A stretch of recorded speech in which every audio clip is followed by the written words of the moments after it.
చచ్చిపోడు తిండి దొరకక దానికి గంజి కేంద్రాలు పెట్టి కమ్యూనిస్ట్ పార్టీలు వాళ్ళు వచ్చేది కొంత అడావుడు చేసి ప్రజలకు కొంత గంజి పోసే ప్రయత్నం. చివరి గంజి కేంద్రాలు పెట్టే స్థాయికి దిగజారిపోయింది పాలమూరు. కృష్ణా నది 300 కిలోమీటర్లు పారే జిల్లాలో చాలా దారుణం పోయింది. లివ్వ అంటే కేటాయింపులు ఉన్నాయి, పత ఉంది, కార్ఖానా ఉంది, అప్పర్ కృష్ణా పేరుంది, తుంగభద్ర కాలువ పేరుంది, రకరకాల బీమా ప్రాజెక్టు పేరుంది, అన్నీ ఉంటాయి కానీ రాదు.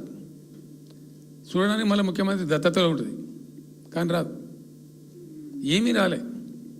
ఇంకా అందంగా ఈ ప్రాజెక్టులను నేను కూడా అప్పుడు తెలుగుదేశం పార్టీలో పనిచేసిన కదా, ఈ ప్రాజెక్టులకు పెండింగ్ ప్రాజెక్టులను పేరు పెట్టిన ఒక టైటిల్ గొప్పతనంలాగా పెండింగ్ ప్రాజెక్టుల జాబితాలో వాటిని తోసేసి పాలమూరున బాగా గతికి తెచ్చిండ్రు. సరే రాష్ట్రం వచ్చిన తర్వాత జరిగింది ఏంది, టోటల్గా మేము సమీక్ష చేసుకున్నాం. గోదావరి ఏంది, గొంగడి ఏంది, కృష్ణ అయింది, మనకు రావాల్సిన వాటా అయింది, దగా జరిగింది ఎక్కడ, ఎట్లా సరిదిద్దాలా, ఎట్లా మన ప్రయాణం ముందుకు పోవాలా, ఏం జరగాలి అని ఆలోచన చేసినాం. చాలా తీవ్రమైనటువంటి మదన పడ్డం. టాప్ ప్రయారిటీలో ఈ జిల్లా ఆదుకోవాలి మనం. అత్యంత భయంకరమైన కరువు ఉంది ఇక్కడ, కొంచెం లైన్లో పెట్టుకోవాలి. ఇప్పుడు మన సొంత రాష్ట్రం కాబట్టి మనకు ఆ ఇబ్బందులు ఉన్నాయని చెప్పి మా ప్రస్థానం ప్రారంభించాం. మొట్టమొదలు యుద్ధ ప్రాతిపదికన ఏవైతే పెండింగ్ ప్రాజెక్టులను పెట్టినరో వాటిని రన్నింగ్ చేసినాం. వాటిని అన్నిటికీ నెట్టెంపాడు కావచ్చు, బీమా కావచ్చు, కల్వకుర్తి కావచ్చు, అన్నిటిని కూడా బ్రహ్మాండంగా లైన్లోకి తెచ్చి స్టార్ట్ చేసినాం. నికరంగా 6.5 లక్షల ఎకరాలకు ఆయకట్టు తెచ్చినాం ఆ పాలమూరు జిల్లాలో. మా గవర్నమెంట్ ఉన్నప్పుడే. ఇది అక్కడ ప్రజలందరికీ తెలుసు, అందరికీ తెలుసు, ప్రతి వాళ్ళకి తెలుసు. సామర్థ్యాలు పెంచుకున్నాం కొన్ని. నెట్టెంపాడులో భాగంగా ఒకటి రేలంపాడు రిజర్వాయర్ ఉంటుంది, అది జస్ట్ 1.5 TMs, 1/4 to 2 TMs అది ఉండే. నేను రివ్యూ చేసి అక్కడ రైతులతో మాట్లాడి, మీకు పంట పండదు, కష్టమవుతుంది కాబట్టి దీన్ని కొద్దిగా పెంచాలని చెప్పి డబుల్ ద సైజ్ చేసినాం, 4 TMs చేసినాం, పంట పండాలి కాబట్టి. అట్లా రకరకాల చర్యలు తీసుకొని దాని ద్వారా ఆ కల్వకుర్తి లిఫ్ట్ ఇరిగేషన్ ద్వారా, ఈ నెట్టెంపాడు ద్వారా, బీమా ఫేజ్ 1 ఫేజ్ 2 ద్వారా అన్నీ కలిపి 6.5 లక్షల ఎకరాలకు. వాస్తవం చెప్పానంటే ఎంత దుఃఖభాజనం అంటే, ఎంత బాధాకరం అంటే, కృష్ణానది 300 కిలోమీటర్లు ప్రవహించేటువంటి పాలమూరులో 30,000 ఎకరాలు కూడా పారకం లేదండి.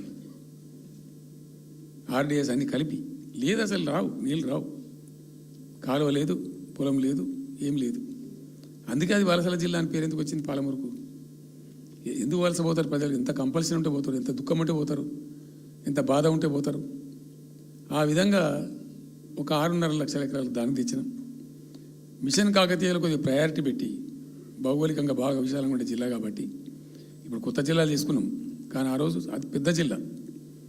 దానికి మిషన్ కాకతీయలో టాప్ ప్రయారిటీ ఇచ్చి మైనర్ ఇరిగేషన్ చెరువులు మొత్తాన్ని పోయినాయిగా అమ్ముకున్నారు, అబాండనైనాయి.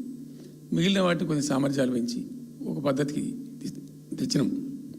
అదో 1,20,000 ఎకరాలకు అది దోహదపడ్డది.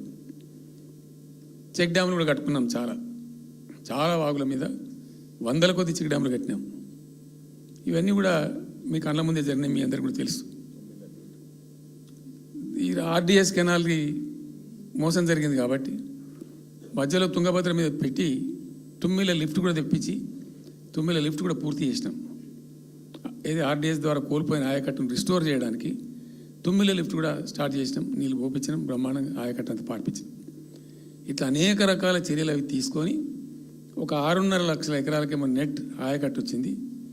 ఇండైరెక్ట్ ఆయకట్టేమో భూగర్భ జలాలు పెంచడానికి కట్టిన చెక్ డ్యాములు, మైనర్ ఇరిగేషన్ బాగు చేయడం, దాని ద్వారా కూడా 1,50,000 ఎకరాలకు వచ్చింది.